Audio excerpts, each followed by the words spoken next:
Hey friends, welcome and welcome back to my YouTube channel. My name is Meek for those who don't know.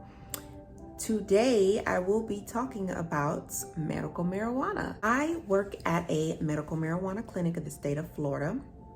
So I will be giving you guys tips how to obtain your medical marijuana license in the state of Florida quickly, your recommendation, your recommended dosage, and the difference from THC, CBD, sativa, hybrid, and indica. And for the bonus, I will be giving you guys 3 disorders that will automatically approve you for a medical marijuana license. Stay tuned.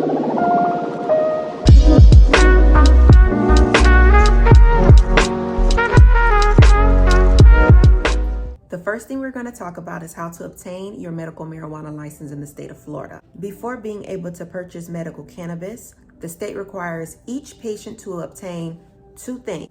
1, medical cannabis recommendation from a licensed physician. Receive approval from the state's medical marijuana registry. Now let's go back to step 1, getting a medical cannabis recommendation from a licensed physician. The law states that a licensed physician can recommend cannabis for a maximum of 7 months at a time. That's 210 days.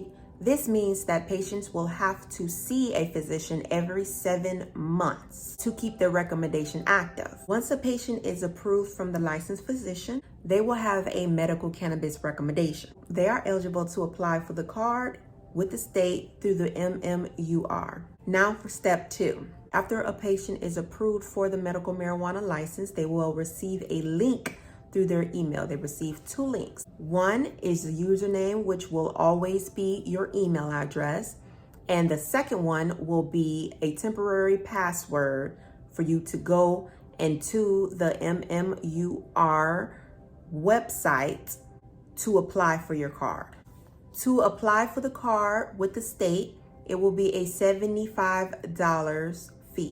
$77.75 if it is online. Select the tab that says My Card, select Add Photo, and allow to pull photo from the DMV. Upload proof of residency. This is very important.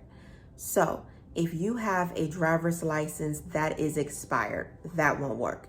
If you have a driver's license that has a different address than the address that you used when you seen your licensed physician, because they're the ones that goes in the registry and put all this information in, that address have to match that driver's license that you have, because if it does not, that website, the MMUR website, will reject it.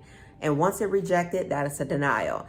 If you do have a driver's license that has a different address than where you're physically staying at, you can go ahead and leave it as that if you need your product soon. Because what will happen is that card will be sent to that address. But once you are approved, MMUR will send you a link to your email. You could take that link and take it to the dispensary and use that right away to get your products. But you will still have to change that because you want your physical card. So what you'll do afterwards is go ahead and update it with your licensed physician that recommended you to receive the medical marijuana, and you want to update it at the DMV. At the end, once you're approved, congratulations. At the end, it's going to say it takes 10 business days to receive an approval. If you are a Florida resident, that doesn't go for you. That's a good thing. And this is how you receive it quickly, as long as them addresses match. What will happen is literally 15 minutes after you register in the registry for your card, you're going to receive an approval in 15 minutes. Literally 15 minutes, not 10 business days, 15 minutes. Now, if you are out of state residents, it is going to be 10 business days. But if you live in the state of Florida, it's going to take 15 minutes for you to receive that code. I've seen it happen plenty of times. Matter of fact, I've seen it happen all the time. I never had a patient that had to wait more than 20 minutes to receive their email stating that they're approved. So yeah, you can receive your medical marijuana license within 15 minutes of applying for it. Now, your standard recommendation will be 210 days, which is 7 months, split into 3 periods of 70 days each. For each time period, your recommendations includes the following: both THC and CBD, 150 milligrams oral route per day, 200 milligrams inhalation per route per day, 200 milligrams edibles route per day, 50 milligrams topical route per day, 50 milligrams sublingual route per day. Now let's talk about the big dog, the number one thing that everybody likes: flower, the actual marijuana flower. If approved for the flower, because that's what they call it, flower, if approved for the flower, 2 sets of 35-day orders will be provided. This will allow you to purchase up to 2.5 ounces of flower every 35 days. Your registry profile will show sets of orders with the status of open and scheduled. Think of the scheduled ones as automatic refills. When one expires, the other automatically opens, so there will not be a lapse in your medication. Now, this information I'm about to give you is very important. Your order, let's say every 35 days you receive that order, because that's how it goes. If you do not use your previous order, it does not roll over. We don't roll over medical marijuana to the next month. If you don't use it, it's gone. That's it. You just never see it. So use your stuff. If you're not going to use it, just fill it and keep it. That's what I always tell my patients. Now let's go straight to understanding your recommendations.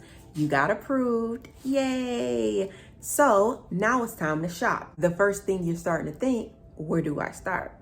There's so much to pick from, especially when you have a recommendation that the doctor approved you for basically everything. Let me explain each one. You pick which one is best for you for your condition.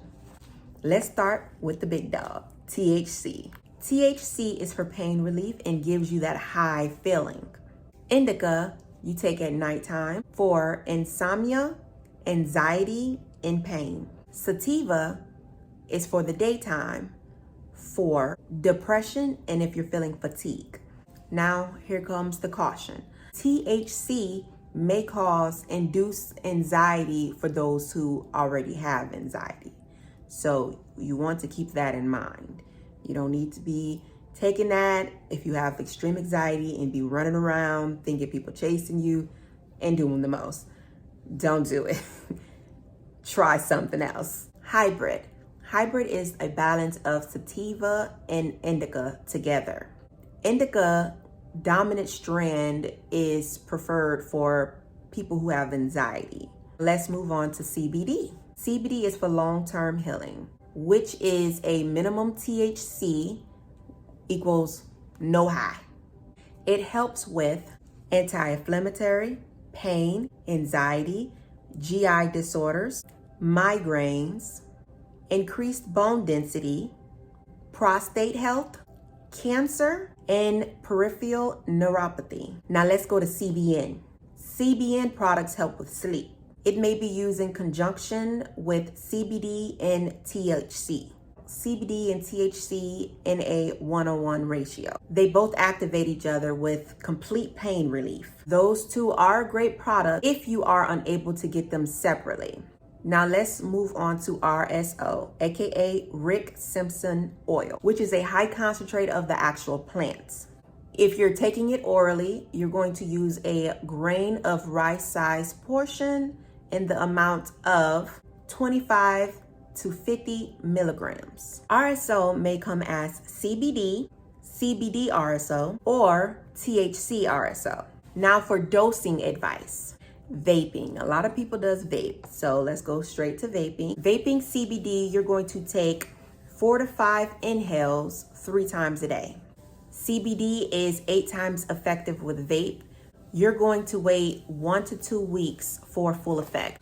If daytime symptoms are severe, you're going to take hybrid or sativa. Indica, you will take at nights, or you can take for anxiety if your anxiety is severe. Now for the good stuff, edibles. Starting dose should be no more than 2 to 2.5 milligrams. You're going to start very low and work your way up. but do not exceed 2 to 2.5 milligrams. Trust me. Don't exceed that, especially if it's your first time taking edibles. Edibles take 2 hours to onset and can last up to 6 to 8 hours. That's why I say watch your dosage, watch how much you take. Take the smallest dose first and increase as you go. You don't want to start off with the big boys. You're not there yet. Don't do it. Trust me, don't do it. Slowly increase your dose as you go. Oral THC takes about 1 to 2 hours to work and lasts for 6 to 8 hours. A beginner's dose is about 2 to 5 milligrams. Do not exceed that if you're just beginning. Now for inhalation, meaning smokable marijuana. THC takes 10 to 15 minutes to work and it lasts about 3 to 4 hours in the system. A beginner's dose is about 2 to 3 seconds of inhalation. Now let's go to renewing your license. Once you had your license and now you have to renew it, so what you're going to do is you're going to go to that website, mmuregistry.flhealth.gov. You're going to make sure that you renew within 30 days of expiration date.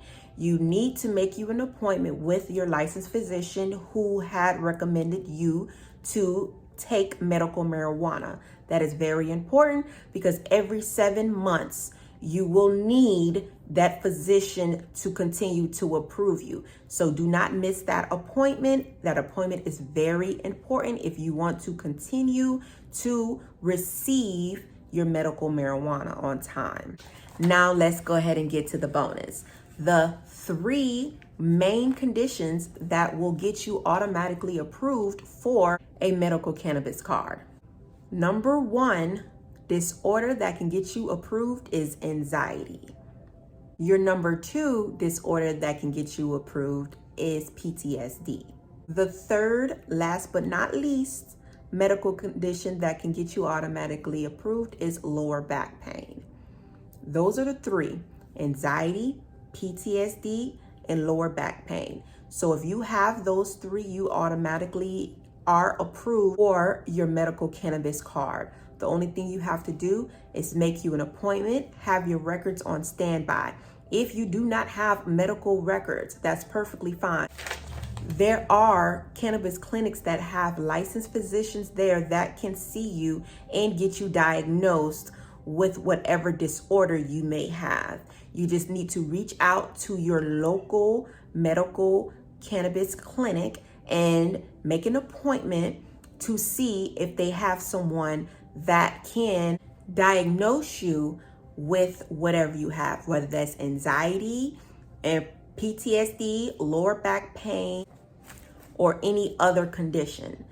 And FYI for everybody, just because you have 20 things on your list showing that you have these issues does not mean that you're going to be approved. The more stuff you put on your application when you go to see that licensed physician to get a recommendation for a medical cannabis card, you do not need all of those conditions. The more stuff you put on there, it actually hurts you. People don't understand that. They'll put 50 things on there starting from the childhood on up. Like I said, if you have those three main things, PTSD, anxiety, lower back pain, cancer, MS, neuropathy, if you have those things, pick 2 or 3. Do not overly extend it because, like I said, the more stuff you put on there can actually hurt you. I've seen it happen plenty of times. Keep it sweet and simple. All right. Thank you for watching, friends. You guys have a great day. Bye.